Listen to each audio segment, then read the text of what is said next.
Juan Vicente Gómez nació el 24 de julio de 1857 en La Mulera, Táchira, Venezuela, en el seno de una importante familia de hacendados andinos, con las astucias y los privilegios de primogénito de una pródiga familia de 12 hermanos. Fue vicepresidente en 1908 y aprovecha que su compadre Cipriano Castro se encuentra enfermo para dar un golpe de estado contra este, aliándose con Estados Unidos. Tenía como lema paz, patria y trabajo. Al principio de su gobierno, tuvo un consejo en el Congreso, integrado por liberales amarillos y conservadores azules, pero tiempo después anuló su acción, eliminando con ello los partidos políticos durante su gobierno. Mostró siempre preferencia por la burguesía. Modificó la Constitución para dar a las Fuerzas Armadas el rango de copresidencia-jefatura separada. Crea la Escuela Militar en 1911 y promulga la Ley del Servicio Militar Obligatorio. La defensa se mantenía mediante un ejército modernizado y bien armado. Tuvo una política de grandes concesiones para atraer el capital extranjero. Manejó a los movimientos y grupos de oposición con mano dura. Aplicó las cadenas de exilio, mandó a diferentes cárceles, obligó a realizar trabajos forzados en las carreteras y, sobre todo, implementó el uso de la tortura. Fue un gobernante altamente temido, un bárbaro, hombre inhumano y cruel, afirmaba el doctor Gustavo Machado. Manejó un gobierno segmentado de 1908 hasta 1935 en 4 periodos distintos. Tuvo un marcado nepotismo, colocando a su hermano Juan Crisóstomo Gómez y a su hijo Vicentino como primero y segundo vicepresidente. Dentro de la política exterior de Juan Vicente Gómez, se representa un nuevo estilo en las relaciones internacionales. Venezuela se convirtió en un país con el cual se podía negociar razonablemente y en paz, sin amenazas ni bombardeos. En breve, la política exterior del gomecismo se caracterizó por su interés en mantener las relaciones diplomáticas. La ideología del régimen estaba estrechamente vinculada con el positivismo del siglo XIX. Su gobierno se desempeñó bajo la idea de una política de apertura y armonía internacional. La misma tendría como propósito la apertura y normalización de las relaciones internacionales, sobre la base de acuerdos con aquellos países con los cuales Venezuela tenía problemas pendientes. Se trataba en síntesis de armonizar y en todo caso modernizar la política internacional. Durante la Primera Guerra Mundial, Gómez mantuvo la neutralidad del país, pese a las presiones de los aliados que lo acusaban de progermano. Consolidó el apoyo internacional para su régimen, invitando a las compañías petroleras extranjeras a operar en Venezuela bajo condiciones generalmente favorables. A principios de 1920, la producción de petróleo obtuvo un mayor impulso, utilizando los ingresos petroleros para acelerar los proyectos de construcción del Estado, el desarrollo de infraestructura y profesionalización militar. Dentro del aspecto económico, el Estado venezolano se caracterizaba por ser un Estado agropecuario, es decir, la estabilidad económica dependía primordialmente de los ingresos provenientes de las exportaciones de café, cacao y el ganado vacuno. Impuso su autoridad sobre los hombres fuertes locales y llegó a ejercer un control casi exclusivo sobre una gran variedad de recursos. El régimen de Gómez consistió en el monopolio de la riqueza generada en la economía agraria para después ser distribuida entre los hombres que formaban la facción oficial en el poder. Estos centraban la política en la promoción de sus intereses económicos. Además, sus empresas funcionaban como asociaciones entre los funcionarios de los distintos niveles de la jerarquía del régimen. Se generaron alianzas comerciales con los comandantes militares regionales y presidentes estatales. El petróleo jugó un papel muy importante al ocupar el primer lugar de las exportaciones entre 1920 y 1930, desplazando al café como principal producto exportador. Los principales pozos petroleros que se descubrieron fueron el Pozo Mene Grande en 1914 y el Pozo Barroso II en 1922. En 1920, el Estado agropecuario se transformó en un Estado minero. El apoyo de Estados Unidos y Europa fueron fundamental para desarrollar la industria petrolera. La política gomista concedió derechos a las empresas extranjeras de las grandes potencias con el objeto de fomentar la inversión en el país. Estas empresas, dedicadas en la mayoría a la explotación del petróleo y otros minerales, traían maquinaria e infraestructura moderna, por lo cual ayudó a la modernización del Estado capitalista. Algunos ejemplos de estas compañías fueron The Venezuelan Development Company Limited, New York and Bermúdez Company. La nueva economía basada en la exportación de petróleo permitió que en 1928 Venezuela se posicionara como el mayor exportador de petróleo en el mundo y el segundo productor después de Estados Unidos. Con los ingresos del petróleo, construyó un sistema financiero estable y administrativo a nivel nacional, además de mejorar la infraestructura venezolana, sentando así las fundaciones del Estado Central moderno de Venezuela. Dentro del rubro social, Gómez llegó al poder siendo admirado y querido por los ciudadanos, que lo veían como el liberador de Venezuela. Sin embargo, una vez siendo presidente, comenzó a cambiar la situación amistosa por una dictatorial. Dio fin al caudillismo y consiguió el apoyo de la sociedad burguesa. Hizo crecer su monopolio de riqueza que era generada en la economía agraria. Miles de granjeros y agricultores salieron del país a Colombia en busca de un nuevo comienzo. Estableció un ejército personal que se encontraba vinculado a este. El autoritarismo gómezista comenzó a florecer en 1926.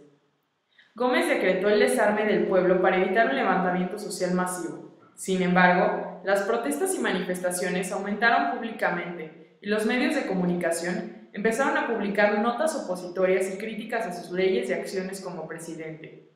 En 1928, Gómez comenzó a perseguir a todos sus opositores liberalistas, condenando a muchos jóvenes estudiantes y periodistas al exilio o a la cárcel. Censuró los medios de comunicación y cerró la Universidad Central. Esta permaneció cerrada por casi 11 años, desencadenando una ola de protestas en los sectores sociales de la clase baja y media. Permitió la creación de una burguesía latifundista. La población no tenía ninguna protección legal y la iglesia era un instrumento de orden y paz. Durante esta etapa, la oligarquía tuvo su periodo de desarrollo y predominó a finales del siglo XIX y principios del XX. Tuvo una herencia ideológica y económica de la clase alta, integrada por un grupo de hacendados y comerciantes ganaderos, cafetaleros, que al mismo tiempo son los que ocupan los puestos más importantes dentro de la política, estableciendo una rígida jerarquía social. El modelo económico era exportador de materias primas.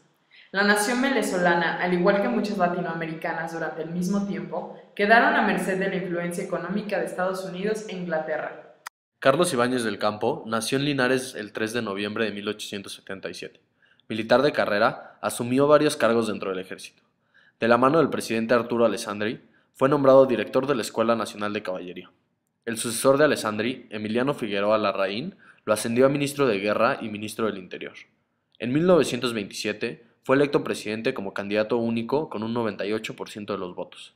Sin embargo, tuvo que renunciar el 26 de julio de 1931 debido al descontento general hacia su gobierno. Al día siguiente, salió del país rumbo a Argentina, donde esperaría ser electo una segunda ocasión en 1952. En su primer periodo, Ibáñez aspiraba a lograr un progreso significativo en la economía chilena, basándose en el fomento de la agricultura, la minería y la industria, financiando estos planes por medio de empréstitos importados de Estados Unidos. Para poder llevar a cabo dichos proyectos, el Estado debía cumplir un rol gravitante en materias de coordinación y la colaboración directa del sector privado y los trabajadores, ya que, utilizando un tinte corporativista, se buscaba crear una gran alianza de sociedades para lograr un sistema coordinado que le asegurase al país el desarrollo. A pesar de que este plan tuvo éxitos en sus inicios, la crisis económica de 1929 cortó los préstamos a Chile, a lo que se sumaron paros y huelgas estudiantiles. Esto trajo una inestabilidad interna que provocó la renuncia de Ibáñez. En su segundo periodo, continuó con el desarrollismo de los radicales. Impulsó la producción y la infraestructura de la Empresa Nacional del Petróleo, la producción de la Compañía de Acero del Pacífico y creó la industria azucarera nacional, siendo uno de los últimos presidentes en crear empresas para la Corporación de Fomento de la Producción. En este periodo, Ibáñez crea el Banco del Estado en 1953, que tenía por objetivo otorgar créditos a la pequeña y mediana industria nacional. Creó el Ministerio de Minas, denominado luego Ministerio de Minería de Chile. Quiso nacionalizar el Departamento del Cobre. Ibáñez logró implementar la fijación de un salario mínimo campesino, lo que permitió sacar de un estado semifeudal a cientos de miles de campesinos chilenos, que vivían bajo un sistema remuneratorio que se arrastraba desde el siglo XVII.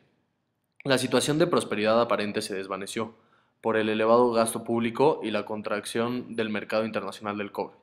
La inflación se disparó en el año de 1955, por lo que debió llamar a la firma consultora económica norteamericana Klein Sachs. Las medidas de Klein Sachs no agradaron a la población, ocasionándose en 1957 una huelga que terminaría con un veintenar de muertos. Las medidas de la llamada Misión Klein Sachs fueron: reforma en el comercio exterior, supresión de subsidios, eliminación del reajuste automático de sueldos del sector público y parte del privado, modificación del Estatuto del Banco Central. Estas medidas, que afectaban los salarios, implicaban aumentar impuestos, algo inadmisible para un gobierno basado en el populismo, por lo que Ibáñez se negó a aceptar todas. En el área social, Ibáñez impulsó la integración de las distintas clases sociales, todo sobre la base de un fuerte nacionalismo.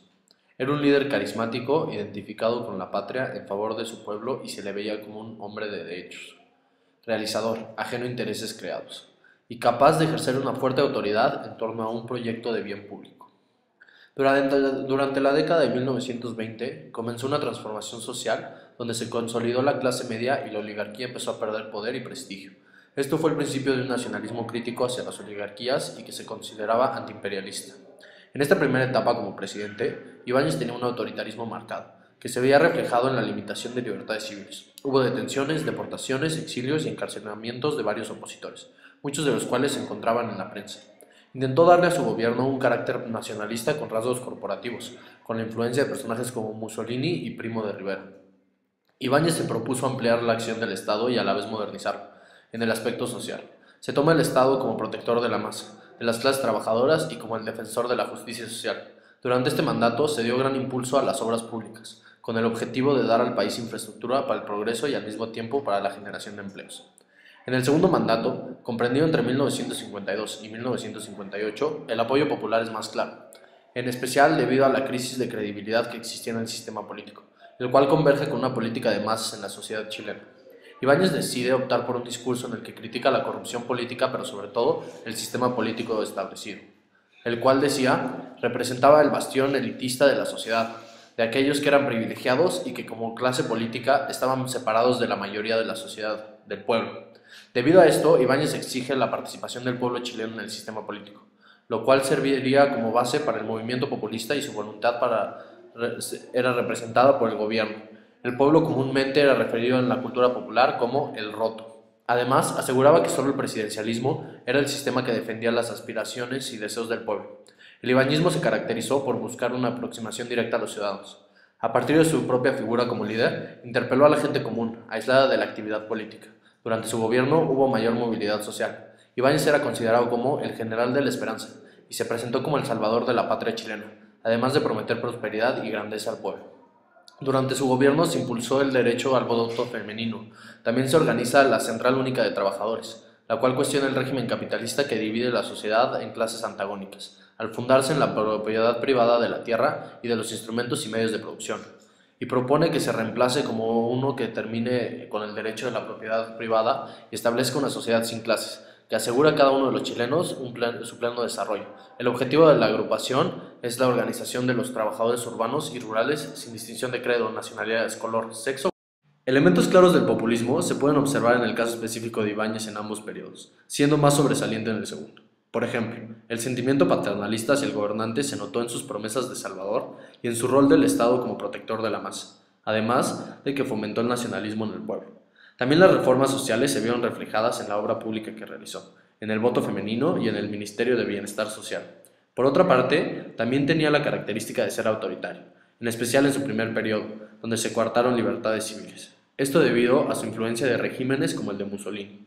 En cuanto a las esferas económicas y políticas, en el ibañismo se pueden observar elementos de populismo tales como las relaciones clientelares, el antiimperialismo y anticapitalismo, el proteccionismo y nacionalización, la actitud antioligárquica, la organización del Estado y el fomento de la industrialización. También existe una incorporación de las masas en el área política.